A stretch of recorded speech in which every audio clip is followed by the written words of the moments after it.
contrat local d'accompagnement à la scolarité. Donc pour l'année scolaire 2026-2027, donc aujourd'hui on va être 4 personnes à vous présenter cet appel à projet. Donc moi-même, je serai accompagnée par Nathalie Diochon qui est gestionnaire expert conseil aux AFC et Sophia Avernisi qui est également gestionnaire expert conseil AFC. Et donc nous avons également avec nous Nadège Durand-Michaud, chargée de conseil et développement à la CAF, qui va gérer le chat. Donc, vous allez pouvoir poser vos questions par écrit.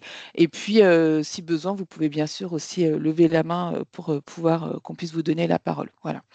Donc, pour que ça soit plus simple au niveau du déroulement de ce webinaire, on vous invite à couper vos micros et vos caméras. Vous pouvez réagir sur le chat, lever la main pour intervenir. Et puis, vous, normalement, vous devez m'entendre. Et puis, comme je vous le disais, le diaporama vous sera adressé ultérieurement dès cet après-midi. Voilà. Eh ben, c'est parti. Donc déjà, avant de commencer à rentrer dans le détail, juste vous rappeler ce qu'est le contrat local d'accompagnement à la scolarité en quelques mots. Donc le CLAS est un dispositif parentalité géré par la Caisse d'allocation familiale. On insiste sur le terme de dispositif de soutien à la parentalité, puisque c'est ce qui fait sa spécificité. Le contrat local d'accompagnement à la scolarité a un double objectif. L'objectif d'accompagner les enfants et les jeunes dans la scolarité via la pédagogie de détour que vous pouvez mettre en place au quotidien sur vos territoires. Et l'objectif d'accompagner les parents dans le suivi scolaire de leur enfant et de pouvoir être à leur côté pour développer les compétences parentales en lien avec le suivi scolaire et le quotidien de leur enfant au sein des établissements. Voilà. Donc, double spécificité, accompagnement conjoint enfant-parent pour du soutien éducatif, de l'appui à la parentalité et un lien de relation, de médiation avec l'école au quotidien. C'est à ce titre de dispositif de soutien à la parentalité que la CAF finance le contrat local d'accompagnement à la scolarité. Et puis, en Saône-et-Loire, ce dispositif s'inscrit complètement dans le cadre du schéma départemental des services aux familles, hein. Donc, en 2 mots, je vais peut-être rappeler ce qu'est le schéma départemental des services aux familles. Le SDSF est piloté au niveau du département par le préfet. La CAF en anime le secrétariat et donc le SDSF rassemble sur le département l'ensemble des institutions, donc l'État, la CAF, la MSA, le département de Saône-et-Loire, l'Éducation nationale, France Travail notamment, qui font partie des institutions représentées au sein du SDSF. Mais le SDSF est aussi composé de différents partenaires, des représentants de collectivités, des représentants associatifs viennent aussi compléter ce groupe de travail, je dirais, pour pouvoir déployer sur le département de Saône-et-Loire ensemble des dispositifs de soutien à la parentalité, mais pas que, hein. On travaille également sur la jeunesse et puis sur tout ce qui est vie sociale, au sein du SDSF. Donc voilà, l'idée, c'est de pouvoir porter ensemble et de mieux travailler en interinstitution. Au niveau du CLAS plus spécifiquement, on a un comité départemental. Ce dernier, il est composé de la CAF, de l'Éducation nationale, de la MSA, du département et de l'État. Le rôle de ce comité départemental, au-delà du fait que la CAF on soit le seul financeur du CLAS, c'est de pouvoir, en interinstitution, prendre connaissance de vos projets et de leur déclinaison sur les territoires et valider le principe du CLAS sur vos services. Donc, tous les ans, on organise au mois de septembre ce comité départemental qui va nous permettre de avoir ce regard croisé sur vos projets, de pouvoir aussi échanger avec l'institution autour de ce dispositif et puis après de pouvoir vous valider la mise en place du dispositif classe sur vos services, sur vos territoires. Voilà. en quelques mots le dispositif. Ce dispositif, et pour pouvoir mettre en place tout ce travail, on a un cadre réglementaire. Donc, on vous a remis les différents documents supports de ce cadre réglementaire et on vous invite bien sûr à en prendre connaissance. On va vous en faire une très rapide synthèse ce matin, mais voilà, on vous invite pour ceux qui ne l'ont pas encore fait ou pour une piqûre de rappel de pouvoir en prendre connaissance. Donc, le premier document support, c'est la Charte nationale de l'accompagnement à la scolarité, qui va être complété par le référentiel national de financement des contrats locaux d'accompagnement à la scolarité. On a également la charte de la laïcité, qui est un élément important pour la branche famille et donc qui est également à prendre en considération. Et puis vont venir spécifier ces documents au niveau du territoire, et l'appel à projet des contrats locaux d'accompagnement à la scolarité que vous avez reçu dans le cadre du lancement de cet appel à projet.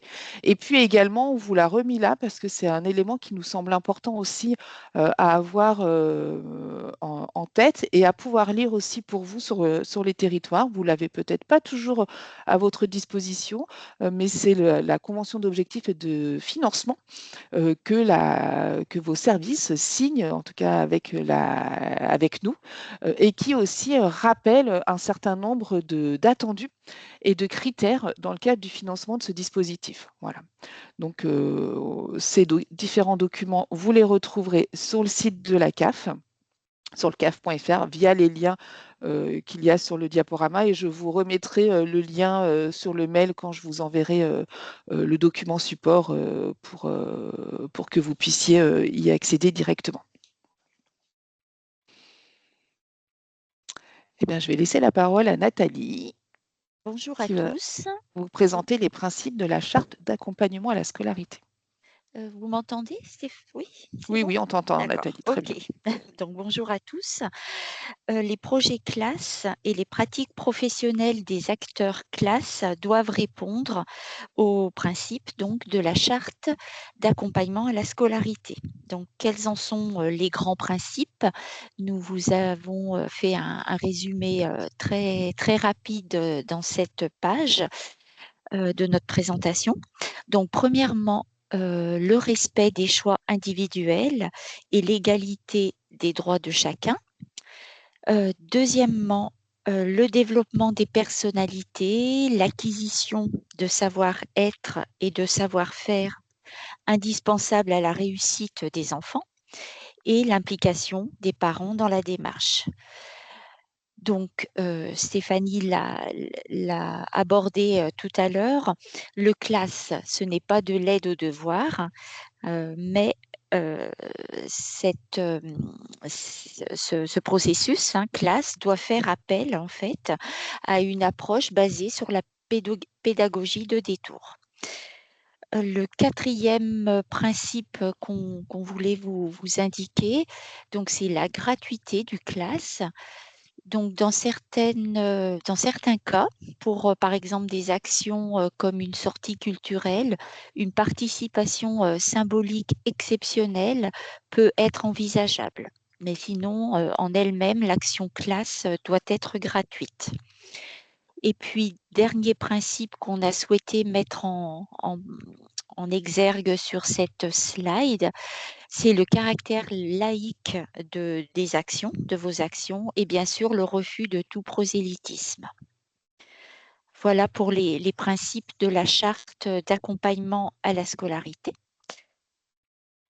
Nous allons en fait continuer avec les attendus. Donc, quels sont les attendus dans la mise en œuvre du CLAS, du processus CLAS, sachant que ces attendus permettent bien sûr l'éligibilité à notre prestation de service, à notre financement. Donc, le premier des attendus, c'est les axes d'intervention qui doivent donc être auprès des enfants et des jeunes, sachant que ça peut concerner les enfants du CP au lycée. Le CLAS agit auprès et avec les parents, également en concertation avec l'école et avec également les différents acteurs du territoire. D'un point de vue plus pratico-pratique, alors il faut 2 intervenants professionnels ou bénévoles par séance, avec une spécificité en milieu rural où on accepte un animateur par collectif inférieur à un nombre de 8 enfants. Le collectif, alors ça représente 8 à 12 enfants sur une année scolaire, avec toujours une spécificité en milieu rural, ou en cas de situation d'enfants porteurs de handicap, un collectif peut être composé à ce moment-là de 5 enfants seulement. Les actions classes doivent s'inscrire dans la durée et la régularité. Donc, il est préconisé 2 séances hebdomadaires d'1h30 sur une période de 27 semaines minimum de fonctionnement. Donc, c'est 1h30 par séance et donc 2 séances hebdomadaires, avec toujours une spécificité en milieu rural pour une séance hebdomadaire de 2 heures consécutives par semaine qui reste possible. Voilà donc les attendus sur lesquels on regarde aussi vos projets et vos bilans. Voilà. Je Est-ce que vais vous avez à prendre. ce niveau-là déjà des questions par rapport à ces attendus euh, qui, euh, qui existent maintenant déjà depuis quelques années, hein, de mémoire, je dirais depuis à peu près 2020-2021, suite au nouveau référentiel et à la mise en place du coup du dispositif sur les territoires. Je ne sais pas si vous avez des questions ou si c'est OK pour vous sur ce côté, sur ce côté-là avant qu'on aille plus loin. Bon, ça a l'air d'être OK.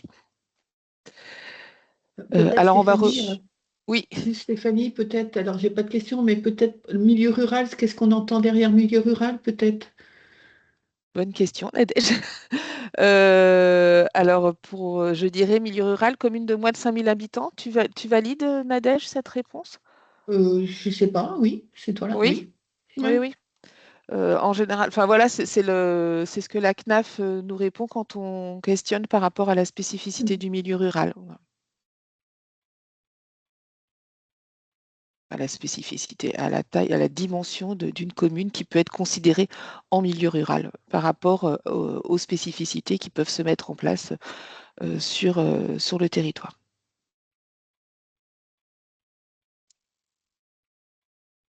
Eh ben, on va revenir plus particulièrement sur les 4 axes d'intervention, puisque c'est ce qui fait le cœur de votre pratique au quotidien auprès des enfants et des jeunes, auprès des parents, mais aussi en lien avec l'éducation nationale et avec les autres acteurs du territoire. Donc, on vous propose de prendre un temps un petit peu plus important sur ces 4 axes. Donc, si on reprend le premier axe, enfants et jeunes, hein, juste pour vous rappeler au niveau des attendus. L'idée, c'est de pouvoir fournir un appui et une méthodologie au travail scolaire pour les enfants et pour les jeunes que vous accueillez, d'élargir les centres d'intérêt en mobilisant les ressources locales, bibliothèques, médiathèques, etc., hein, en lien avec chacun les contextes que vous pouvez avoir sur vos territoires, hein. L'idée, c'est vraiment de permettre à l'enfant de connaître les différents services qu'il va pouvoir trouver autour de chez lui et en organisant des sorties culturelles dans tout ce qui est musée, exposition. Favoriser les apprentissages de la vie collective, de la citoyenneté et l'entraide au sein du groupe, valoriser leurs acquis et compétences et organiser un suivi régulier des présences, par exemple par la mise en place de cahiers de présence et ou de fiches individuelles et de suivi. Donc par rapport à cet axe, les objectifs, hein, et l'idée, c'est de permettre aux enfants et aux jeunes de pouvoir les accompagner dans le bon déroulement de leur scolarité et de compléter par diverses propositions qu'ils ne retrouveraient pas forcément dans leur cadre de vie familiale. Les objectifs, c'est bien sûr d'encourager l'autonomie de ces enfants et de ces jeunes, de favoriser leur apprentissage de la vie collective, de valoriser aussi leurs acquis et leurs compétences de promouvoir leur apprentissage de la citoyenneté et de leur permettre d'acquérir des méthodologies pour mieux appréhender leur travail scolaire, hein. Donc, on l'a dit tout à l'heure, hein, le classe, ce n'est pas de l'aide aux devoirs, mais c'est bien via de la pédagogie de détour, dans ce que vous mettez en place au quotidien, de leur permettre par une autre manière de faire, de consolider leurs apprentissages et de prendre de l'assurance pour pouvoir après mettre à disposition ces nouvelles compétences au sein de leur parcours scolaire. Donc ces actions, elles doivent être organisées en dehors du temps scolaire, de préférence dans des locaux associatifs communaux, en tout cas de préférence à l'extérieur de l'établissement scolaire. On sait que ce n'est pas toujours évident pour certains d'entre vous, mais voilà, c'est quand même une préconisation qui est demandée dans le cadre du référentiel. Sous la forme de séances, hein, Nathalie vous a parlé de l'organisation de ces séances, donc de séances qui s'appuient sur différents temps. Ça, vous le faites très bien au quotidien aussi, hein, plutôt un temps d'accueil et de détente de l'enfant au moment où il va arriver au sein de la séance classe, hein. Certains d'entre vous utilisent la météo du jour, la météo des sentiments, le ressenti, comment s'est passée leur journée. Voilà, vraiment un temps d'accueil, de convivialité. Parfois, il y a un goûter qui est partagé et puis de discussion avec les enfants. Des activités support après, hein, qui vont suivre et qui vont mobiliser la pédagogie de détour et puis de l'aide méthodologique au travail personnel. Voilà, des activités ludiques, artistiques, culturelles, sportives, enfin tout ce que vous mettez, tout ce que vous mobilisez en tout cas tout au long de l'année pour apporter à ces enfants et ces jeunes ces ressources dont ils ont besoin au sein de leur parcours scolaire. Voilà. Après, donc, comme on le disait en introduction, hein, un axe auprès des parents, puisque, je le rappelle, le classe a ce double objectif, enfants-parents.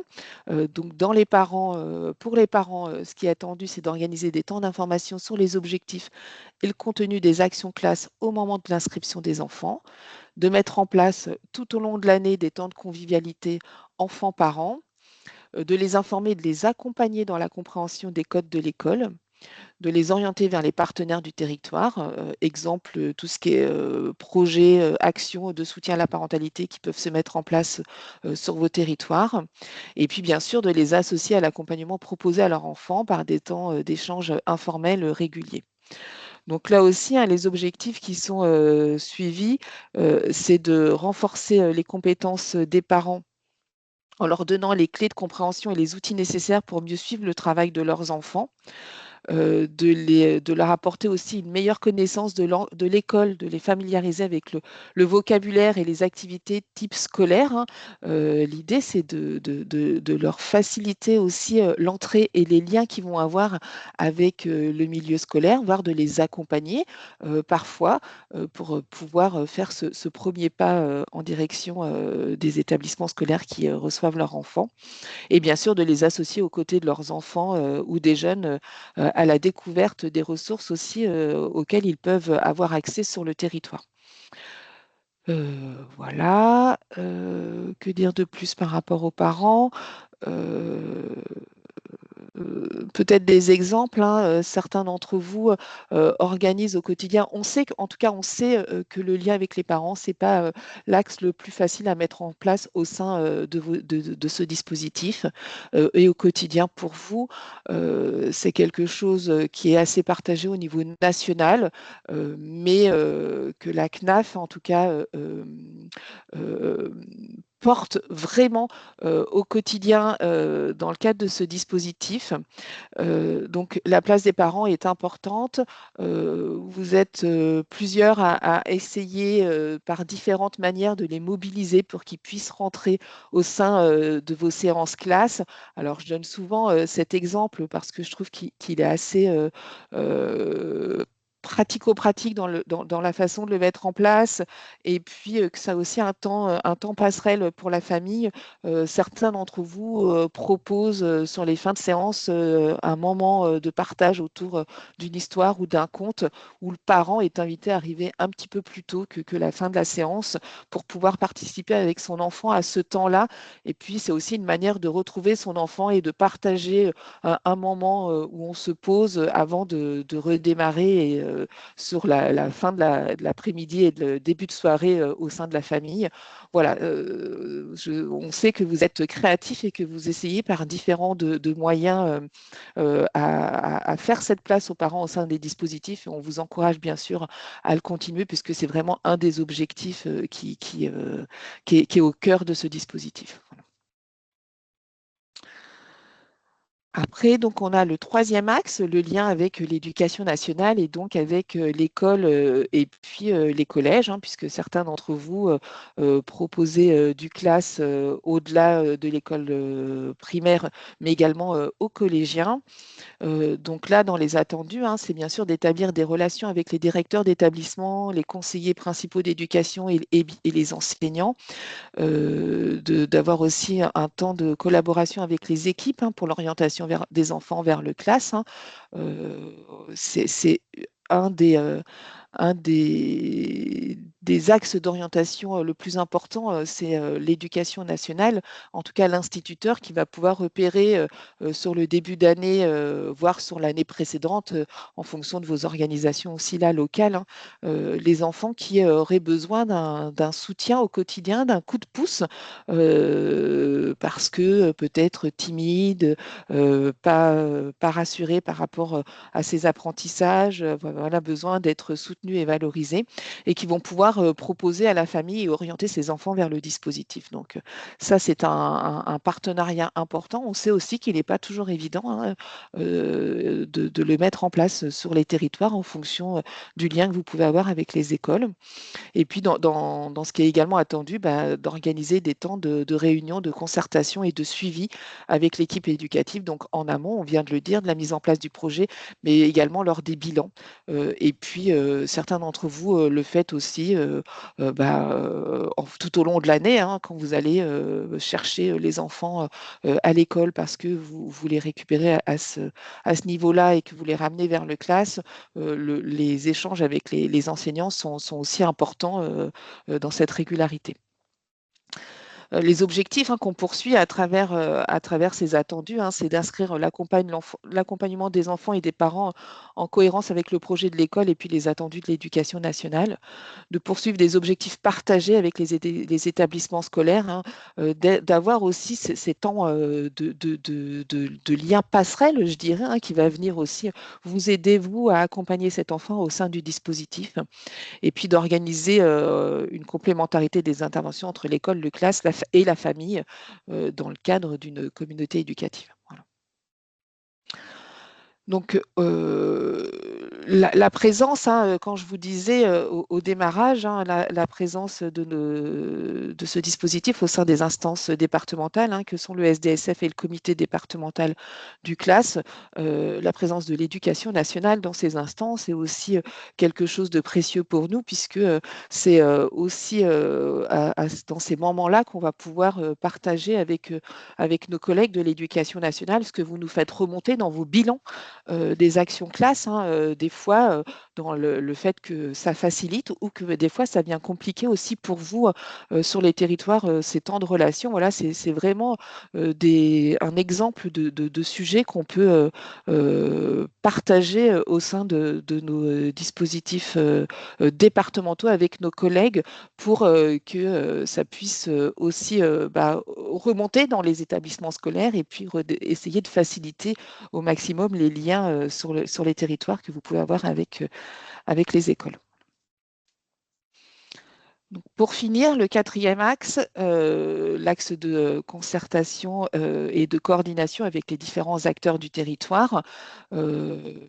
donc notamment les acteurs en charge des politiques éducatives dans un objectif de continuité éducative entre les différents temps de l'enfant, on l'a déjà dit, et lien également avec les différents services de territoire, notamment dans tout ce qui est soutien à la parentalité, la connaissance que vous avez des différents professionnels sur le territoire, la connaissance qu'ils vont aussi avoir du CLAS.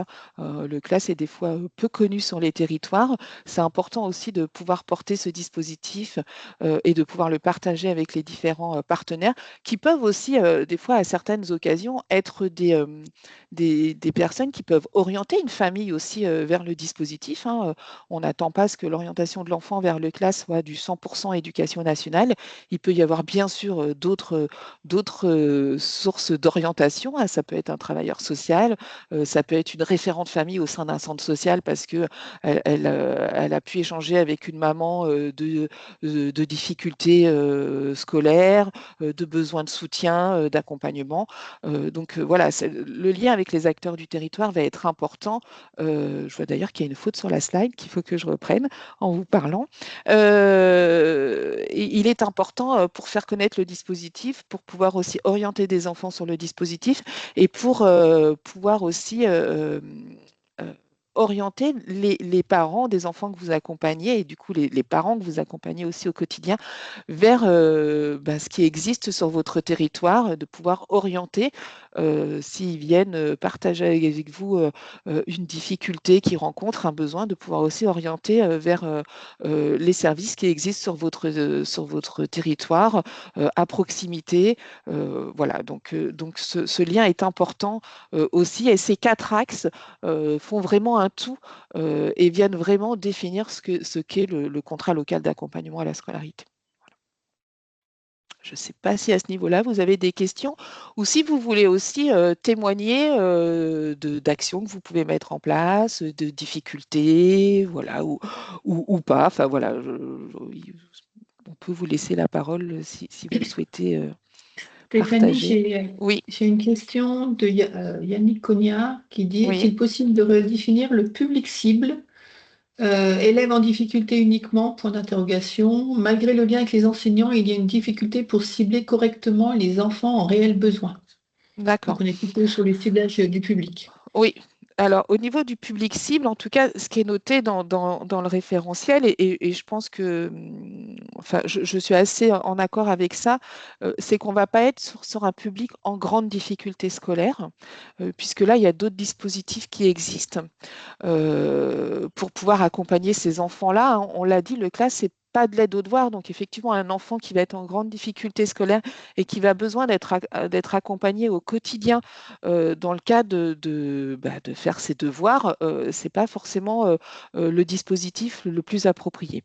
Le classe va plutôt correspondre à des enfants donc, qui ne sont pas en grande difficulté scolaire, mais pour lesquels on peut observer ce que je disais tout à l'heure, un manque de confiance, une timidité, peut-être un manque dans la méthodologie. Dans la gestion de son cahier de liaison, de son cahier de devoir. Alors, je sais pas, je suis un peu déconnectée du monde de la primaire dans mon environnement un peu personnel, mais maintenant, il y a aussi les nouveaux outils au niveau des cartables numériques, etc. Mais voilà, en tout cas, un enfant qui, dans la prise de notes, de ses devoirs, qui au quotidien, on sent une difficulté dans sa manière de travailler et qui va avoir besoin du coup d'être soutenu sur cette méthodologie de travail, d'être soutenu sur une prise de confiance pour qu'il puisse mettre vraiment son potentiel,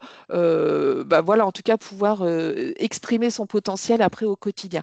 Donc ça va vraiment être un enfant qui va être peut-être un peu en retrait, qui ne va pas être à l'aise dans le groupe aussi avec ses camarades. Enfin, voilà, ce profil. Alors, je ne sais pas si c'est assez défini, mais voilà, cet enfant qui va besoin d'être, je me répète, mais Stéphanie, accompagné, soutenu, pour pouvoir après, lui, au domicile, être plus à l'aise dans la manière de faire ses devoirs, d'apprendre ses leçons de façon autonome. Stéphanie, Aurélie juste pour Courrier pose la... te Oui, compléter vas-y. là-dessus, j'avais vu une réponse CNAF que j'avais trouvée J'ai bien. pas entendu la question, Nadège. Non, ben, non, je laisse Sonia Ah, finir. pardon. C'était une autre question. Il parlait beaucoup sur le classe du Alors, je ne fait t'entends de pas non plus, mettre en Sonia. Je ne sais pas avant. si vous Ah, l'entendez. Ah oui, vous nous, on entend m'entendez? Sonia. Ah bah pas moi. C'est bon, Stéphanie? Je vais peut-être retirer ma caméra. Ah. Il parlait du fait en fait d'exploiter les compétences de chaque enfant et de les valoriser en fait. Donc je pense que c'est aussi un public ciblé qui en fait peut-être a du mal à utiliser ces compétences, à les voir peut-être. Et l'idée c'est de l'amener à travers plusieurs actions, etc., à mettre en avant et développer des compétences également. Donc il y a cet aspect un peu aussi prise de confiance, comme tu disais, Stéphanie. Je trouvais que c'était important de remettre l'accent là-dessus parce que la CNAF le met pas mal. Stéphanie, il y a une autre question. Donc, Alors, d'Aurélie Fournier. je peux pas rebondir sur ce que Sonia a dit parce que je n'ai pas entendu Sonia. Je m'excuse. Est-ce que Sonia a évoqué le fait de l'importance de ce dispositif pour accompagner la mise en confiance des Oui, enfants et de ok, les d'accord. valoriser par leurs compétences X ou Y. Voilà, Oui, et ça, c'était une information que la CNAF avait délivrée lors d'un échange Ah oui, je veux d'accord, oui. bien. Ouais. sur nos réseaux Teams. Merci Ok. Nadège. De Et je rien. vois la question d'Aurélie Oui. sur un enfant en classe Ulysse peut néanmoins être accepté. Alors, oui, un enfant en classe Ulysse peut néanmoins être accepté. Vous avez vu que dans les préconisations, il y a également des possibilités d'alléger le groupe si on accueille un enfant en situation de handicap. Cet enfant-là, on va l'accompagner en fonction de ses compétences. Donc, ce qu'on va chercher à faire, c'est identique à un autre enfant, sauf au niveau de ses apprentissages, il va falloir réévaluer enfin, l'objectif enfin, le terme n'est pas bon, l'objectif. Il va falloir adapter en tout cas les attendus par rapport à cet enfant et le pourquoi on l'oriente sur les classes. Mais lui aussi, dans le cadre du contexte d'une classe Ulysse, il peut avoir besoin d'être rassuré, d'être valorisé et d'être accompagné en fonction de ses propres compétences. Donc tout à fait, un enfant en Ulysse peut être accepté au sein du dispositif. Ouais.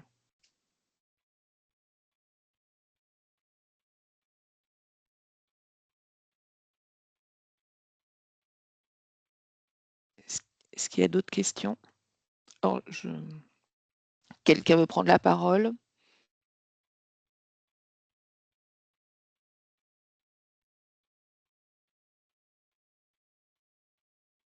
Non. Du coup, on avance. De toute façon, s'il y a d'autres questions qui arrivent après et que vous voulez qu'on revienne sur cette slide-là ou en lien avec les premières slides, il n'y a pas de souci, hein. On pourra y revenir dans un second temps. Donc, on avance et je vais laisser la parole à Sonia, que je n'entends pas, qui va vous présenter les bonus, les bonus qui sont mis en place en Du lien avec classe. les collectifs. Ah, je t'entends. Ça y est? Ah, Oui, je t'entends. Parfait, super. bon, eh bien super. Oui, moi je vais vous présenter les bonus. Alors je ne veux pas dire de bêtises, je crois que ça doit exister depuis 3-4 ans maintenant, peut-être Stéphanie. Oui, je Ça a dirais comme été toi. Ouais. développé à peu près à ce moment-là, derrière le Covid. Les bonus, ils ont comme vocation de soutenir et d'encourager le déploiement de nouvelles actions qui sont considérées plus qualitatives que ce qui se faisait auparavant. Donc c'est tout un petit peu en lien avec ce qu'ont présenté les collègues avant moi, hein. On tourne toujours autour des mêmes sujets, enfants, parents, acteurs, écoles, etc. Là spécifiquement, le classe et l'action portent sur un projet socio-éducatif qui est structuré et qui doit être organisé sur l'ensemble de l'année scolaire. Donc on a 2 bonus que vous connaissez déjà maintenant. On va quand même reciter un petit peu les critères pour chacun d'entre eux. On a le bonus enfant. Vous retrouvez 3 critères principaux où on vous demande, nous en tout cas, pour bénéficier du financement du bonus par collectif, d'en mettre au moins un. en œuvre. Vous retrouverez l'achat de matériel pédagogique. Là, on vous indique en exemple un ordinateur, mais ça peut être tout autre matériel qui est voilà, une vocation pédagogique auprès des enfants. Vous avez les actions de mobilisation des intervenants extérieurs aussi lorsque ça génère un coût supplémentaire. Donc, quand vous faites venir un intervenant pour un atelier, pour éventuellement une mini-conférence à destination des enfants. Et vous avez également toutes les dépenses qui sont engagées pour l'organisation de sorties culturelles. Ça peut être les musées, ça peut être éventuellement une sortie dans, je ne sais pas, un futuroscope qui est une action éducative derrière en lien. Vous avez voilà, tout un panel, en tout cas, de dépenses qui peuvent s'inscrire dans cet aspect de sortie culturelle. Et puis, on a donc le bonus parent. Stéphanie le disait tout à l'heure, c'est vrai que c'est celui qui est un petit peu plus compliqué à mettre en œuvre, parce qu'on sait que c'est compliqué d'aller chercher les parents et de les faire participer à cette action que porte la classe. Pareil, on vous a remis 3 critères qui sont les 3 critères principaux, dont au moins un doit être mis en œuvre pour bénéficier du bonus. Donc, il y a l'action d'accompagnement auprès des parents qui mobilise des intervenants extérieurs, qui génère toujours un coût supplémentaire à l'action. Donc, pareil, ça peut être aussi une conférence, mais à destination des parents, et pourquoi pas parents-enfants. Il y a les actions spécifiques d'accompagnement des parents qui sont mises en place, l'accès aux droits en lien avec la scolarité. Donc, ça peut être ce qu'appelait Stéphanie le cartable numérique.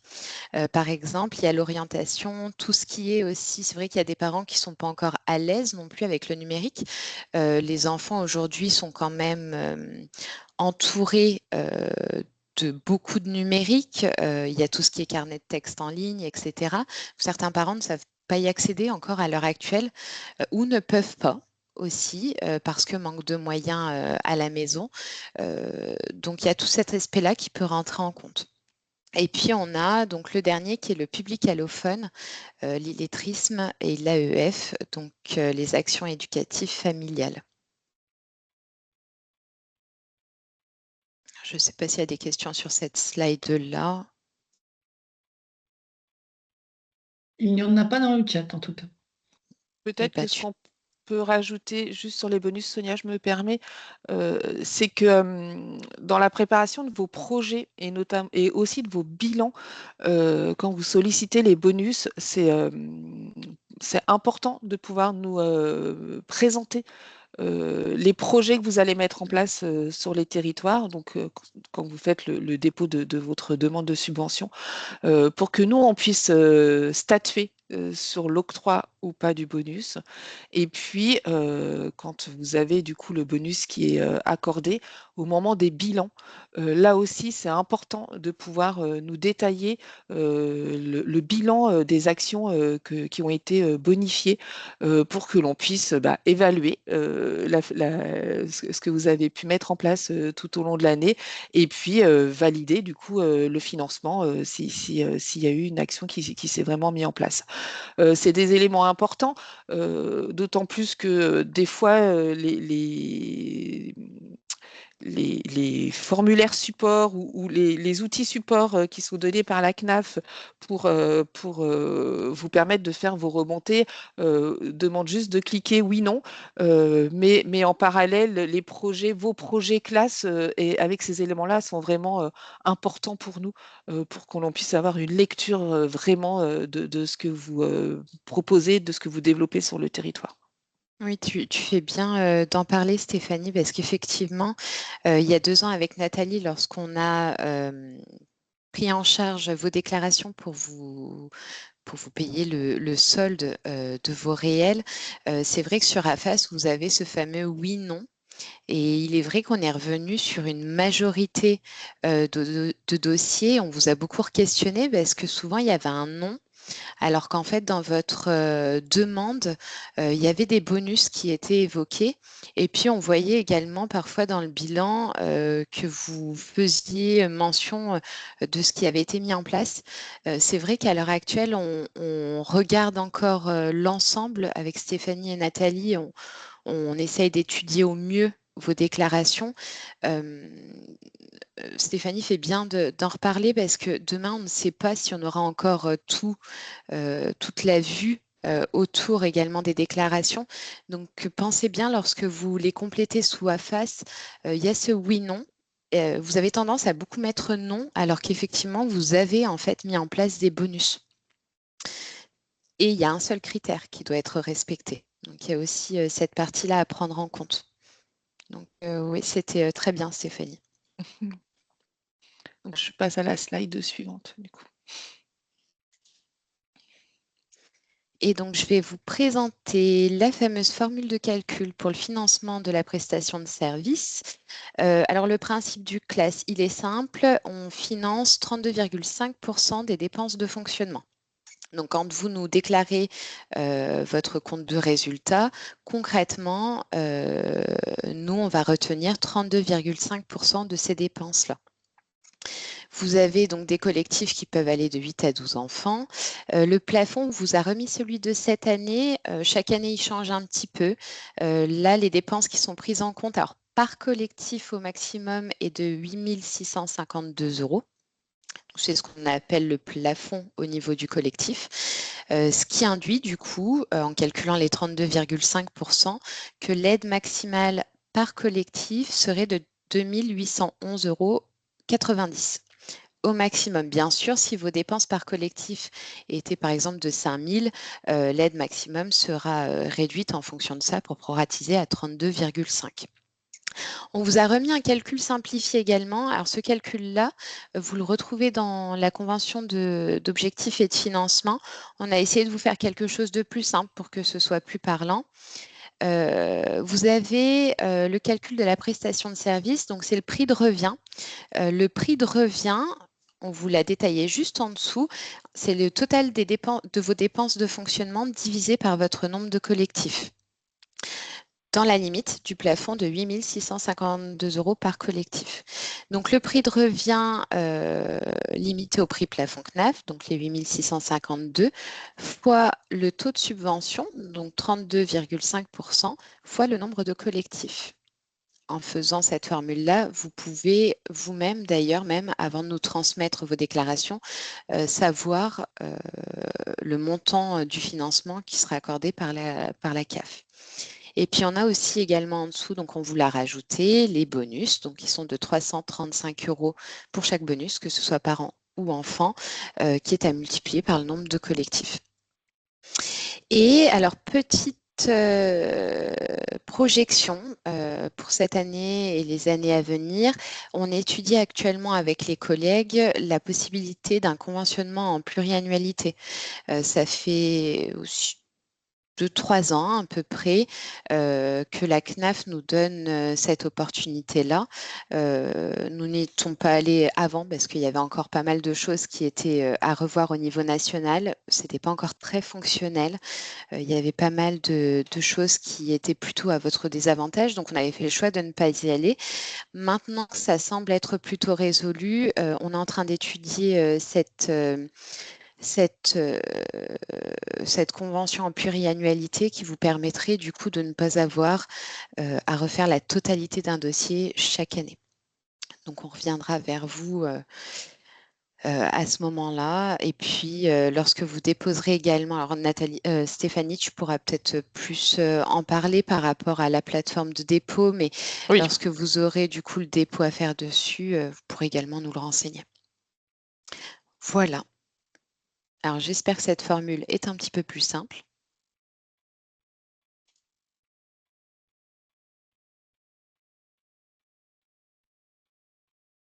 Pas de questions sur les modalités de financement? En tout cas, pas écrit. Pas écrite, en tout cas. Bon. Et ben, on continue du coup sur le calendrier. Alors, le calendrier, on a voulu vous refaire une petite ligne schématique de notre organisation parce qu'elle n'est pas toujours simple. On est aussi des fois confronté à des retards qui nous sont demandés par la CNAF. Donc là, en tout cas, pour cette année, il y a eu le 18 mai le lancement de l'appel à projet classe. Nous avons prévu, donc à compter de lundi, de vous faire l'appel de votre réel 2025. Donc, on l'accompagnera d'un petit mail également pour vous l'indiquer. Donc, c'est à ce moment-là que vous pourrez, enfin, dès ce moment en tout cas, que vous pourrez nous faire votre déclaration pour cette année qui s'est écoulée. Le 17 juillet, c'est la date butoir du dépôt des demandes sur la plateforme démarche numérique dont vous reparlera Stéphanie et les retours de vos bilans 2025 également. Le comité départemental du CLAS se tiendra le 17 septembre cette année et les remontées nationales sur Espada pour l'année 2025 sont à faire en septembre. On a prévu également un conventionnement pour l'année à venir à compter d'octobre-novembre.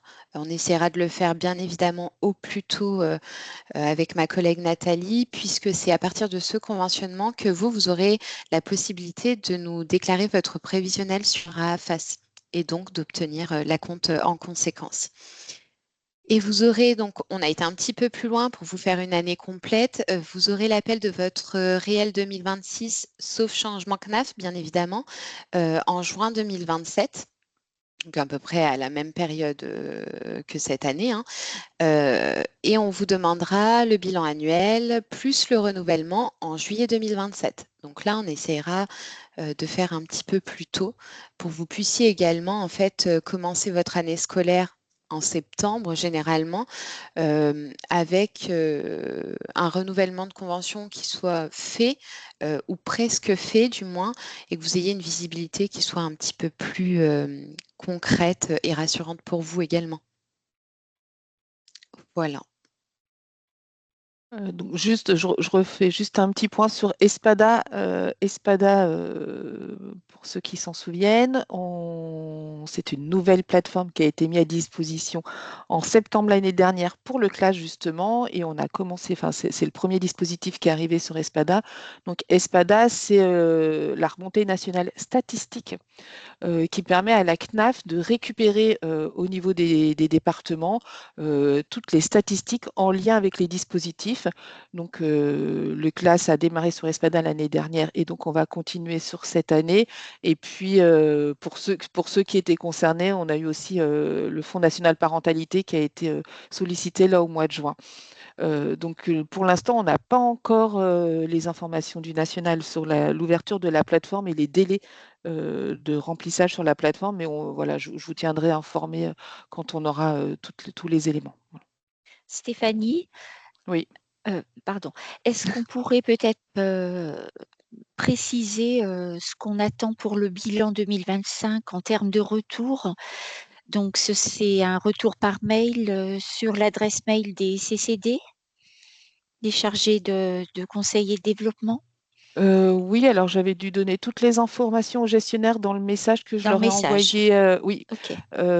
et je vous les remettrai du coup le protocole de envoyant le dépôt. diapo. Je vous le remettrai en renvoyant le diaporama pour Mm. le protocole de dépôt de votre bilan qu'on attend pour le 17 juillet.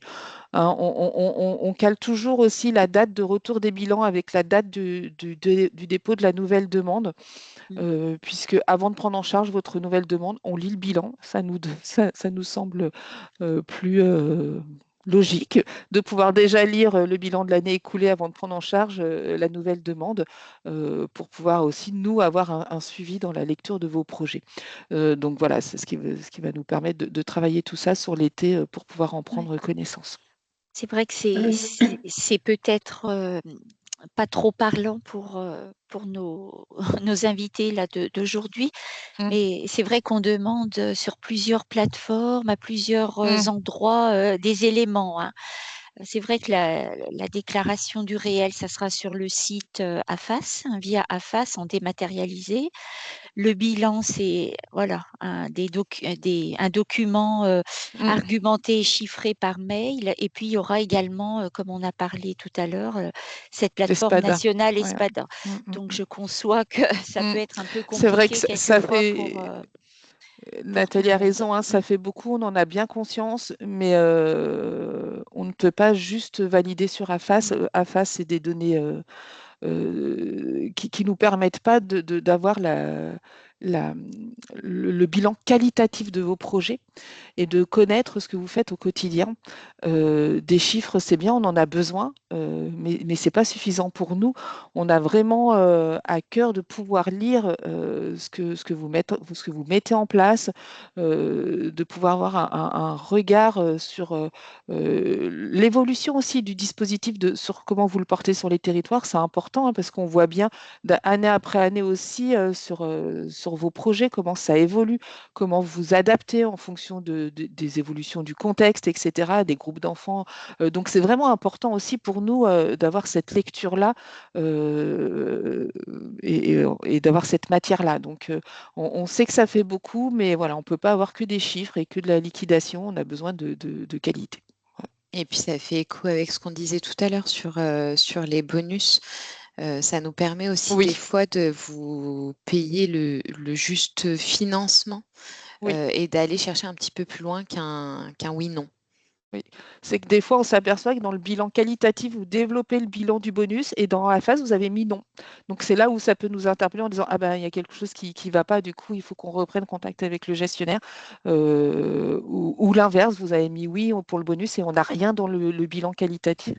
Et du coup, nous, on ne sait pas sur quoi valider si on finance ou pas le bonus. Donc, on a vraiment besoin, c'est complémentaire, on a vraiment besoin de ces éléments-là. Voilà. J'ai une question. Oui. J'ai deux questions. Donc, Frédéric Vaquier, la demande pluriannuelle est-elle mise en place dès 2026-2027? J'ai vu sur le dossier de dépôt que le budget prévisionnel était sur 3 ans. Donc, la question, c'est la demande pluriannuelle est-elle déjà mise en place dès 2026? Oui, on va l'étudier dès cette année. Au moment où vous allez déposer sur la plateforme démarche numérique. En fonction des contextes aussi de chacun, il faut que nous aussi on retravaille en interservice avec les collègues des territoires par rapport au conventionnement pluriannuel, puisque la CNAF nous demande aussi de caler ces conventionnements pluriannuels sur d'autres conventionnements. Donc il faut qu'on adapte aussi nous et qu'on retravaille dossier par dossier. On va regarder comment on facilite le conventionnement pluriannuel et surtout sur combien d'années on vous conventionne de façon pluriannuelle, mais pour des dossiers que l'on connaît depuis plusieurs années, qui fonctionnent, enfin, Sonia et Nathalie me reprendront si, mais en tout cas, on va favoriser la pluriannualité. Oui, on va l'exploiter pour le coup. Oui, oui. Autre question de Marie-Ange Tissier. Pour une première demande, quand on n'a pas de bilan, comment cela se passe? Alors, c'est pas de souci, puisque c'est une première demande. Ça va être le diagnostic qui va être important pour nous dans ce cadre-là par rapport à votre projet, sur le contexte de votre territoire et le pourquoi vous mettez en place ce dispositif classe. Du coup, donc, c'est là-dessus que c'est ce qui va pouvoir vous permettre et nous permettre de poser les premières pierres pour le déploiement de ce dispositif dans votre service. Donc, un diagnostic. Voilà.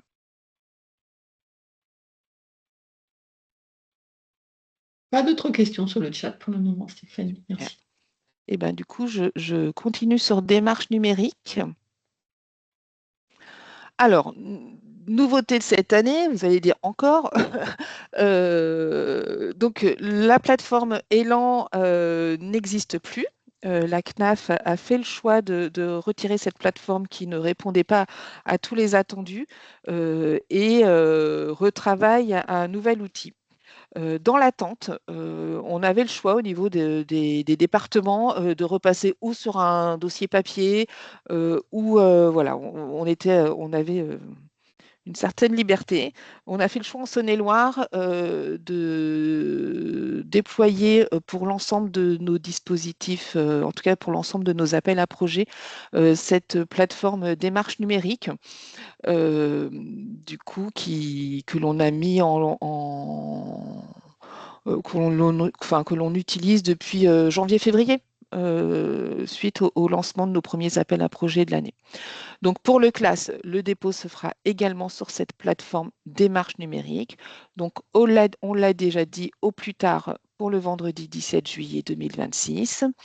Au-delà de cette date, la plateforme sera fermée. Voilà. Le dépôt du dossier se fait en 3 étapes. Alors, ça va dépendre. Certains d'entre vous ont déjà des dossiers et des comptes, enfin des comptes et des dossiers socles sur Démarche numérique. D'autres, ça va être une première pour eux. Donc, pour ceux qui n'ont pas encore de compte, vous allez devoir créer votre compte sur la plateforme en suivant un lien donc qu'on vous met derrière et je vous les remettrai également dans le mail. Une fois que votre compte est créé, vous allez remplir le dossier socle. Le dossier socle, c'est le dossier dans lequel vous allez pouvoir enregistrer toutes vos données administratives et toutes les pièces jointes. Ces fameuses pièces jointes qu'on vous réclame régulièrement. Vous allez pouvoir les héberger dans votre dossier socle et elles vont être valables tout au long de l'année. Donc pour les gestionnaires qui déposent sur plusieurs appels à projets, ça permet de ne pas redéposer plusieurs fois leurs pièces. Et puis, une fois que ces 2 premières étapes sont faites, pour ceux qui n'ont pas encore de compte, vous allez pouvoir remplir le formulaire de demande d'aide financière en suivant là aussi le lien. Pour ceux qui ont déjà un compte, vous allez rentrer via le numéro de compte que vous avez et remplir le formulaire de demande directement. À chaque fois, vous allez trouver en ligne des tutoriels pour vous guider sur cette plateforme. Après, je vous ai mis une adresse mail. Si vous êtes en difficulté, vous n'hésitez pas à revenir vers nous, bien sûr, pour que l'on puisse vous accompagner. Donc, je vous ai remis la slide pour les personnes qui vont faire la première étape et la création de leur compte sur la plateforme Démarche numérique. Donc voilà, vous allez créer votre compte et créer le dossier socle. Vous allez recevoir un lien qui vous sera adressé par mail pour la validation et la création de votre compte. La deuxième étape, donc le dossier socle. Là, on va vous demander l'ensemble de vos données administratives. Donc, on vous a mis des exemples de pièces qui vont vous être données en fonction de votre profil. La plateforme va s'adapter. Donc, les pièces vont être valables 1 an et pourront être utilisées pour toutes les demandes d'aide financière de l'année. Donc, par exemple, l'appel à projet investissement, fonctionnement ou parents 71. Ce qui est important pour ceux qui vont créer leur dossier et pour ceux qui ont déjà un dossier, c'est de conserver le numéro de dossier socle qui est adressé à la suite, qui vous sera adressé par mail suite à votre dépôt, puisqu'il y a un numéro par gestionnaire. Donc j'insiste sur ce niveau-là. Ça veut dire que pour les collectivités, peut-être notamment, qui ont déjà des services qui ont déposé dans le cadre de nos autres appels à projets, il faut que vous puissiez récupérer ce numéro, puisque c'est un numéro par gestionnaire qui va vous permettre d'arriver dans votre dossier gestionnaire et de pouvoir après déposer le formulaire classe. Voilà. Donc la condition du compte et la condition du dossier socle sont indispensables. Sans ça, vous ne pourrez pas accéder à la demande d'aide financière. Et donc la troisième étape, remplir le formulaire de demande d'aide financière, donc en suivant le lien pour la campagne classe. Voilà. L'ensemble des liens sont sur la page locale du caf.fr et je vous remettrai aussi ces liens dans le mail que je vous enverrai avec le diaporama. Juste un petit rappel. Donc, chaque question où vous avez un petit astérix indique que la réponse est obligatoire. Enregistrement automatique des informations et vous avez une messagerie pour permettre des échanges sur le dossier.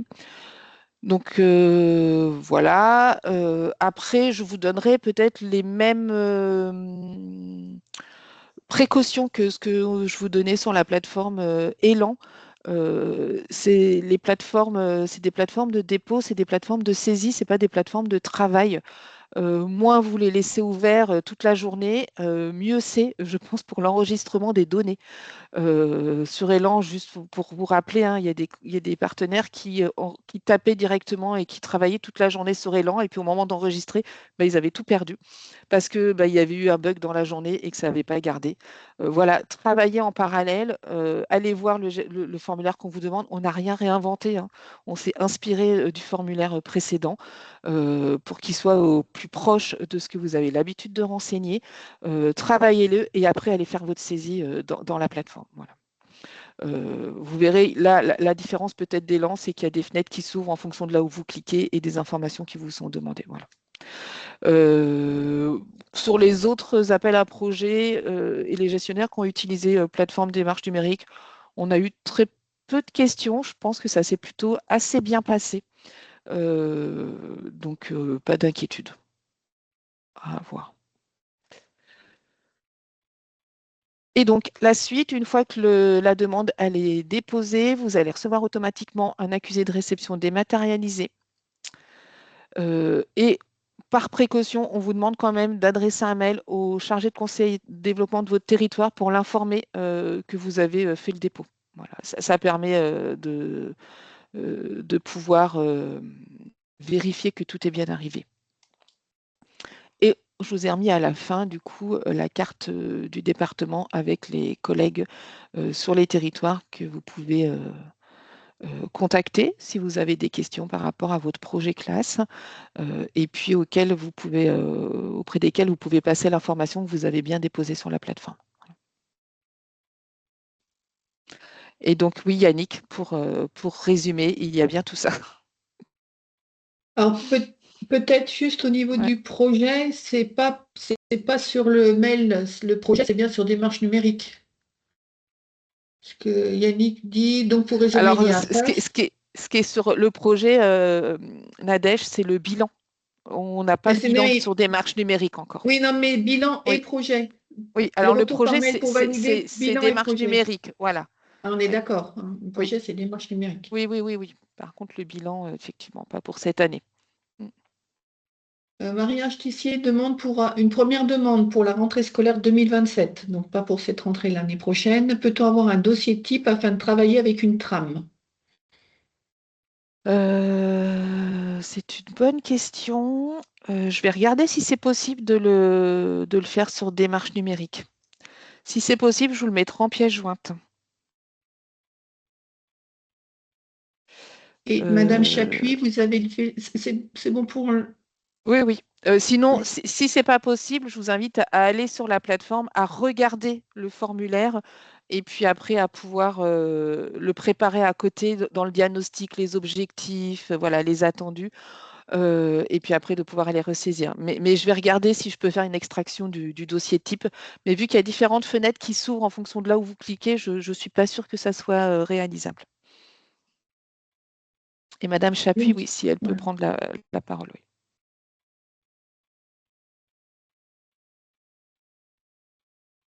Peut-être juste que Nous vous ouvriez votre micro, Madame Chapuis, peut-être. Si on peut le faire. Je vous ai ouvert le micro.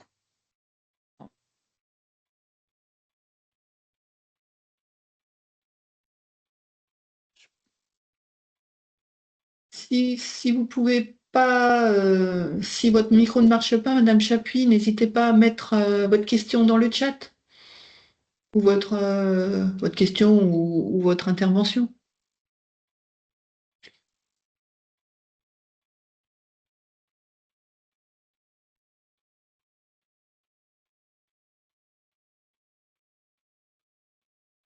Bon, a priori, ça ne marche pas. Oui, non. Je vais essayer de désactiver parce que du coup, vu qu'on peut. Non, j'ai essayé d'activer vu qu'on peut désactiver, mais. Alors, est-ce qu'elle nous. Je sais pas. En attendant, est-ce qu'il y a d'autres questions ou quelqu'un d'autre qui veut prendre la parole? Est-ce que vous voulez qu'on revienne sur un point? Après, ce qu'on nous a dit, n'hésitez pas, si vous avez des questions par rapport à votre projet, à nous re-questionner aussi individuellement.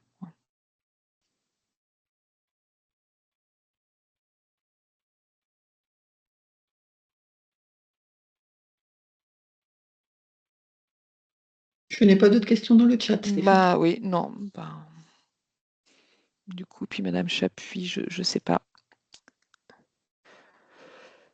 S'il n'y a pas d'autres questions, on va s'en arrêter là. Du coup, je pense qu'on a fait le tour de tout ce qu'on voulait vous partager. Donc, je vous prépare, je vais faire en sorte que cet après-midi, vous receviez donc tous les liens, le diaporama.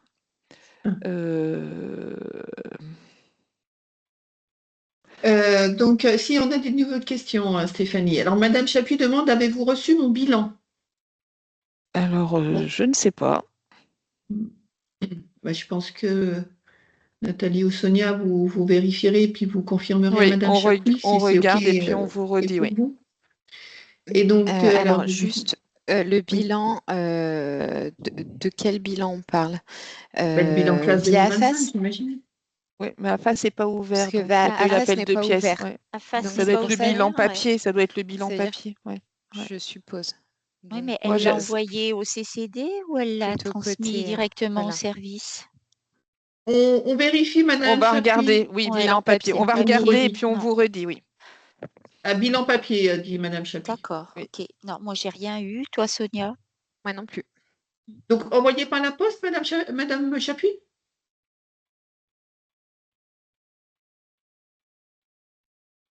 On va attendre la réponse de Madame Chapuis. Ouais.